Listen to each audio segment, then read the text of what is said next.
Guys, তো চলো ভিডিওটা শুরু করা যাক। যেহেতু আমি কালকে চলে এসেছিলাম বাপের বাড়ি, তোমরা সবাই জানো আমি বাপের বাড়ি এসেছি। আর পুজো তো এখানে তো পুজো শুরু হয়ে গেছে, মাইক টাইক বাজছে, আর বৃষ্টিও হয়েছে সেরকম। কালকে প্রচুর বৃষ্টি হয়েছে জানো। তো সকালবেলা আমি ঘুম থেকে উঠবো, ছোট ঠাম্মি ভাইকে নিয়ে এসেছিলো, ভাইয়া ওকে এসেছিলো ডাকতে। তো তারপরে গেলাম, তারপরে মা করলো ও টিফিন করে দিয়েছিল, মা চা বিস্কুট করে দিয়েছিলো, তো সেটা খেয়ে নিয়ে আর বসেছিলাম। ওটা আমি বললো কি খাবি, আমি একটু লুচি খাবো, তো ঘুগনি করেছিল, তাই লুচি আর ঘুগনিটা খেয়ে নিয়েছিলাম। আর এই হচ্ছে রুদ্র, মানে আমার পিসির ছেলে, ও এসেছে পুজো বলে।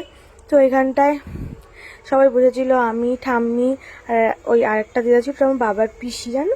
তো এখানে আমি এসেছি বলে আমার সাথে দেখা করতে এসেছে।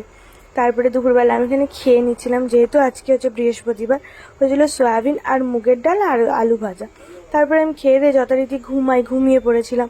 তো বিকেলবেলা উঠে আমি খাচ্ছিলাম লেবু, আর এরা কাঁদছে বলে একে আমি ঘুম থেকে উঠেছে নিয়ে আর একে নিয়ে আমি বসেছিলাম। আমি তুই কাঁদছিস কেন রে? এটা হচ্ছে আমার কাকার ছেলে। তো ভিডিওটা এখানে এন্ড করছি, ভালো লাগে লাইক করে, দেখা হচ্ছে নেক্সট।